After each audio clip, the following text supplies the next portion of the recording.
ಮೈಸೂರಿನಲ್ಲಿ ಮಹಿಷಾಸುರ ಕದನ ಮತ್ತೆ ಜೋರಾಗಿದೆ. ಇಲ್ಲಿ ನಂಜುಂಡೇಶ್ವರ ದೇವಸ್ಥಾನದಲ್ಲಿ ನಂಜುಂಡೇಶ್ವರನ ಮೆರವಣಿಗೆ ಸಾಗುವಂಥ ವೇಳೆ ಅಲ್ಲಿ ಮಹಿಷಾಸುರನ ರಂಗೋಲಿ ಹಾಕಿ ಅದನ್ನು ಕಾಲಿನಲ್ಲಿ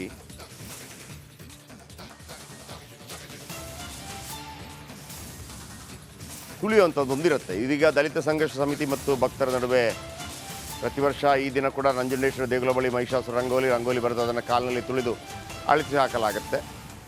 ಮಹಿಷಾಸುರ ರಂಗೋಲಿ ಅಳಿಸಿ ಹಾಕುವುದಕ್ಕೆ ದಲಿತ ಸಂಘರ್ಷ ಸಮಿತಿ ವಿರೋಧ ವ್ಯಕ್ತಪಡಿಸ್ತಾ ಇದೆ. ಅಳಿಸಿ ಹಾಕಬೇಡಿ, ಇದು ನಮ್ಮ ಆಚರಣೆ ಅಂತೇಳಿ ನಂಜುಂಡೇಶ್ವರ ಭಕ್ತರ ವಾದ. ನಾವು ಮಾಡೋಕ್ಕೆ ಬಿಡಲ್ಲ ಅಂಥೇಳಿ. ಆಗ ನೋಡಿ ಈ ಥರ ಹೋಗ್ತಾ ಇರುತ್ತೆ.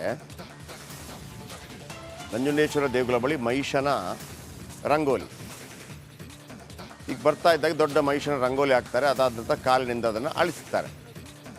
ಈಗ ಮಹಿಷ ದಸರಾ ಇದೆಲ್ಲ ಕೂಡ ಮುನ್ನೆಲೆಗೆ ಬರ್ತಾ ಇರೋ ಕಾರಣಕ್ಕಾಗಿ ಇಲ್ಲ, ನೀವು ಅದನ್ನು ಕಾಲಿನಿಂದ ಅಳಿಸಿ ಹಾಕಬಾರ್ದು, ಅದೊಂದು ರೀತಿಯಲ್ಲಿ ಅವಮಾನ ಮಾಡ್ದಂಗೆ ಆಗತ್ತೆ ಅಂತ ದಲಿತ ಸಂಘರ್ಷ ಸಮಿತಿ ವಾದ.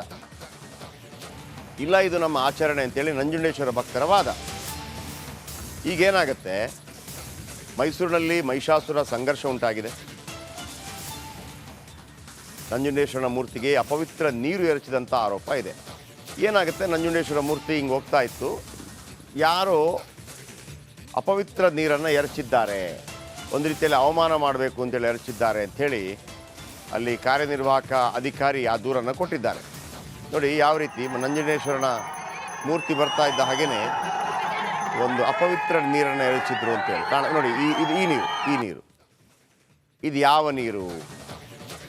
ಅವಮಾನ ಮಾಡಿದ್ರಾ? ಅಪಚಾರ ಆಯ್ತಾ? ಇದೀಗ ದೊಡ್ಡ ಚರ್ಚೆಗೆ ಗ್ರಾಸವಾಗಿದೆ. ಆಮೇಲೆ ಇದಕ್ಕೂ ಆ ದಲಿತ ಸಂಘರ್ಷ ಸಮಿತಿಯ ಹೋರಾಟಕ್ಕೂ ಸಂಬಂಧ ಇದೆಯಾ?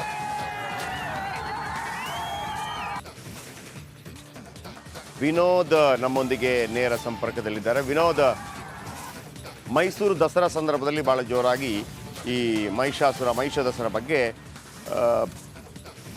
ಭಾಳ ಸ್ವರ ಕೇಳಿ ಬರುತ್ತೆ. ಇದು ಮೈಸೂರಿನ ಸ್ವಲ್ಪ ಆ ಕಡೆ ನಂಜುಂಡೇಶ್ವರನ ಸನ್ನಿಧಿಯಲ್ಲಿ ಆಗ್ತಾ ಇರುವಂಥದ್ದು. ನಿಜವಾಗಿ ಹೇಗೆ ಇದು, ಹೆಂಗೆ ಮೊದಲಿಂದಲೂ ಕೂಡ ಇತ್ತ ನಂಜುಂಡೇಶ್ವರನ ಈ ಆಚರಣೆ ವೇಳೆ ಅಲ್ಲಿ ಮಹಿಷಾಸುರನ ರಂಗೋಲಿ ಹಾಕಿ ಅದನ್ನು ಅಳಿಸುವಂಥದ್ದು ಮೊದಲಿಂದಲೂ ಇತ್ತ? ಈಗ ಅಳಿಸಬೇಡಿ, ಹಾಗೆ ಬಿಟ್ಬಿಡಿ ಅಂತನ? ಆಮೇಲೆ ಎರಚಿರುವಂಥ ನೀರು ಅಪವಿತ್ರನ? ಏನದು, ಏನಾಯ್ತು ನಿಜವಾಗಿ?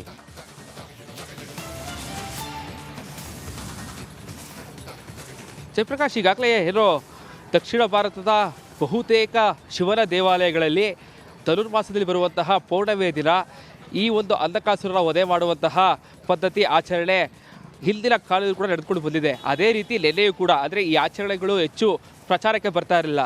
ನೆನ್ನೆ ಯಾವಾಗ ಈ ಒಂದು ವಿಚಾರ ಒಂದು ರೀತಿಯಲ್ಲಿ ದೊಡ್ಡ ಮಟ್ಟದಲ್ಲಿ ಗಲಾಟೆ ಶುರು ಆಯಿತು, ಸೊ ಈಗ ಈ ಒಂದು ವಿಚಾರ ಪ್ರಚಾರಕ್ಕೆ ಬರ್ತಾ ಇರುವಂಥದ್ದು. ನೆನ್ನೆ ಕೂಡ ಏನೋ ರಾತ್ರಿ ನಂಜನಗೂಡಿನ ರಾಕ್ಷಸ ಮಂಟಪ ಅಂತ ಏನು ಕರೀತಾರೆ, ಆ ಒಂದು ಮಂಟಪದ ಬಳಿ ಏನೋ ಅಂಧಕಾಸುರನ ಅಂದರೆ ಮಹಿಷಾಸುರನ ಒಂದು ರಂಗೋಲಿಯನ್ನು ಬಿಡಿಸಿದ್ದಾರೆ. ಜೊತೆಗೆ ಒಂದು ಫ್ಲೆಕ್ಸ್ ಕೂಡ ಹಾಕಿದ್ದಾರೆ. ಆ ಫ್ಲೆಕ್ಸನ್ನು ನೋಡಿಕೊಂಡು ಆ ರಂಗೋಲಿಯನ್ನು ಬಿಡಿಸಿರುವಂಥದ್ದು. ಕಳೆದ 7 ದಿನಗಳಿಂದಲೂ ಕೂಡ ಈ ಅಂಧಕಾಸುರನ ವಧೆ ಮಾಡೋದಕ್ಕೆ ಸಾಕಷ್ಟು ಪೂಜಾ ವಿಧಿವಿಧಾನಗಳು ಕೂಡ ನಂಜುಂಡೇಶ್ವರ ದೇವಾಲಯದಲ್ಲಿ ನಡೆದಿದೆ.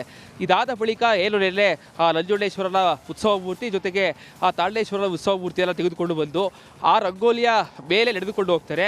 ಇದಾದ ಬಳಿಕ ಭಕ್ತಾದಿಗಳು ಆ ರಂಗೋಲಿಯನ್ನು ಅಳಿಸುವಂತಹ ಪದ್ಧತಿ ಹಿಂದಿನ ಕಾಲದಲ್ಲಿ ಕೂಡ ನಡ್ಕೊಂಡು ಬಂದಿರುವಂತಹ ಪದ್ಧತಿ. ಆದರೆ ನೆನ್ನೆ ಈ ರಂಗೋಲಿ ಬಿಡಿಸುವ ಸಂದರ್ಭದಲ್ಲೇ ಕೂಡ ಹಲವು ದಲಿತ ಸಂಘಟನೆಯ ಏನೋ ಮುಖಂಡರು ಕೂಡ ಈ ಒಂದು ಆಚರಣೆಗೆ ವಿರೋಧವನ್ನು ವ್ಯಕ್ತಪಡಿಸಿದ್ದಾರೆ.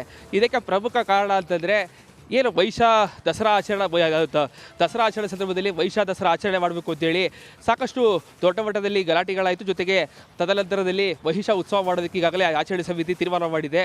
ಸೊ ಹೀಗಾಗಿ ನಮ್ಮ ಆಚರಣೆಗೆ ಧಕ್ಕೆಯಲ್ಲಿ ತರ್ತಾ ಇದ್ದಾರೆ ಅಂತೇಳಿ ಒಂದು 4 ರಿಂದ 5 ಜನ ಈ ಒಂದು ಆಚರಣೆಗೆ ವಿರೋಧವನ್ನು ವ್ಯಕ್ತಪಡಿಸಿದರು.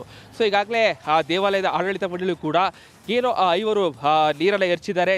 ಅಂದರೆ ಆ ತಾಳೇಶ್ವರನ ಏನು ಉತ್ಸವ ಮೂರ್ತಿ ಬರುತ್ತೆ, ಆ ಒಂದು ಸಂದರ್ಭದಲ್ಲಿ ನೀರೆಲ್ಲ ಎರಚುವಂತಹ ಏನೋ ಕೆಲಸವನ್ನು ಮಾಡಿದೆ. ಇದು ನಮ್ಮ ಧಾರ್ಮಿಕ ಭಾವನೆಗೆ ಧಕ್ಕೆ ಉಂಟು ಮಾಡಿದೆ ಅಂತೇಳಿ ಈಗಾಗಲೇ ದೇವಾಲಯವು ಕೂಡ ಆಡಳಿತ ಮಂಡಳಿ ಒಂದು ದೂರನ್ನು ಕೊಟ್ಟಿರುವಂಥದ್ದು. ನಿಜಕ್ಕೂ ಕೂಡ ಏನು ದೇವಾಲಯಕ್ಕೆ ನೀರನ್ನು ಬಳಸುವಂಥದ್ದು ಭಾಳ ಶುದ್ಧವಾಗಿರುತ್ತೆ.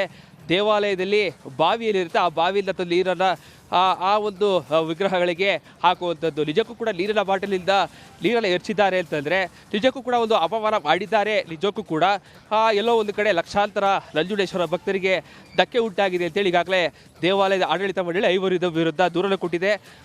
ಈಗಾಗಲೇ ಪೊಲೀಸರು ಕೂಡ ಈ ಒಂದು ಪ್ರಕರಣದ ಬಗ್ಗೆ ತನಿಖೆ ನಡೆಸ್ತಾ ಇದ್ದಾರೆ. ತನಿಖೆ ನಡೆಸಿದ ನಂತರದಲ್ಲಿ ಈ ಒಂದು ವಿಚಾರ ಅಂದರೆ ಇಷ್ಟು ದಿನಗಳ ಕಾಲ ಇದ್ದೇ ಇರುವಂತಹ ಈ ಒಂದು ಆಚರಣೆಗೆ ವಿರೋಧ ಏಕಾಏಕಿ ಬರೋದಕ್ಕೆ ಕಾರಣ ಏನು, ಇದು ಈಗ ಸಾಕಷ್ಟು ಚರ್ಚೆ ಆಗ್ತಿರೋ ವಿಚಾರ.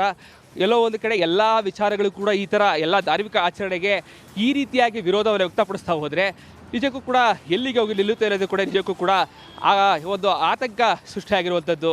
Jayaprakash Shetty. Okay, thank you ನಿಮ್ಮೆಲ್ಲ ಮಾಹಿತಿಗಾಗಿ. ನಂಜುಂಡೇಶ್ವರ ಅಂತಂದರೆ ಈ ನಂಜನ್ನು ಹೀರ್ಕೊಳ್ಳೋ ಅಂತೇಳಿ ನಂಜುಂಡೇಶ್ವರನಿಗೆ ಒಂದು ವಿಶೇಷತೆ ಇದೆ. ಇಲ್ಲೆಲ್ಲ ಕೆಲವರು ಮುಡಿಪು ಕಟ್ಕೋತಾರೆ. ಈ ವೆಂಕಟೇಶ್ವರನಿಗೆ ಕಟ್ಕೊಂಡ ಹಾಗೆ ನಂಜುಂಡೇಶ್ವರನಿಗೆ ಅಂದರೆ ಶರೀರದಲ್ಲಿ ಯಾವುದೇ ಕಾಯಿಲೆ ಇದ್ದರೆ, ಶರೀರದಲ್ಲಿ ಯಾವುದೇ ತೊಂದರೆ ಇದ್ದರೆ ನಂಜುಂಡೇಶ್ವರನಿಗೆ ಮುಡಿಪು ಕಟ್ಟಿದರೆ ಅದು ಹೋಗುತ್ತೆ ಅಂತ ನಂಬಿಕೆ ನಂಜುಂಡೇಶ್ವರನಿಗೆ. ನಿಮಗೆ ಟಿಪ್ಪು ಸುಲ್ತಾನ್ ವಿಚಾರಕ್ಕೂ ಕೂಡ ಅಷ್ಟೇ. ಟಿಪ್ಪು ಸುಲ್ತಾನ್ ಪಟ್ಟದಾನೆಯ ಕಣ್ಣಿಗೆ ನೋವಾಗಿರುತ್ತೆ. ವಿಶ್ವದಾದ್ಯಂತ ಡಾಕ್ಟ್ರುಗಳು ಬಂದು ರಿಪೇರಿ ಅಂತಲ್ಲ, ಚಿಕಿತ್ಸೆ ಕೊಟ್ಟರು ಕೂಡ ಟಿಪ್ಪು ಸುಲ್ತಾನ್ ಆನೆಯ ಕಣ್ಣು ಸರಿಯಾಗೋದಿಲ್ಲ. ಆಗ ಒಬ್ಬರು ಸಲಹೆ ಕೊಡ್ತಾರೆ, ನಂಜುಂಡೇಶ್ವರನ ತೀರ್ಥವನ್ನು ಕಣ್ಣಿಗೆ ಹಾಕಿ ಅಂತ ಹೇಳ್ತಾರೆ. ಆಗ ಟಿಪ್ಪು ಸುಲ್ತಾನ್ ಹೇಳ್ತಾನೆ, ಒಂದು ವೇಳೆ ಅದಾಗದೇ ಇದ್ದರೆ, ಸರಿಯಾಗದೇ ಇದ್ದರೆ ತಲೆ ಕತ್ತರಿಸ್ತೀನಿ ಅಂತ ಒಂದು ಆದೇಶ ಕೂಡ ಕೊಡ್ತಾನಂತೆ. ಆದರೆ ಯಾವಾಗ ನಂಜುಂಡೇಶ್ವರನ ತೀರ್ಥವನ್ನು ಕಣ್ಣಿಗೆ ಹಾಕಲಾಗತ್ತೆ, ಟಿಪ್ಪು ಸುಲ್ತಾನ್ ಪಟ್ಟದ ಆನೆ ಅಂದರೆ ನಂಜನ್ನು ಹೀರಿಕೊಳ್ತಾನೆ ಅಂತ ನಂಜುಂಡೇಶ್ವರ. ಈಗಲೂ ಕೂಡ ಅಲ್ಲಿ ಹಕೀಂ ನಂಜುಂಡ ಅಂತ ಹೆಸರು, ಅಲ್ಲಿ ಪಚ್ಚಲಿಂಗ ಸ್ವಾಮಿ ಅಂತಿದೆ, ಅದು ಟಿಪ್ಪು ಸುಲ್ತಾನ್ ಮಾಡಿಸಿರೋದು. ಆತನ ಆನೆಯ ಕಣ್ಣು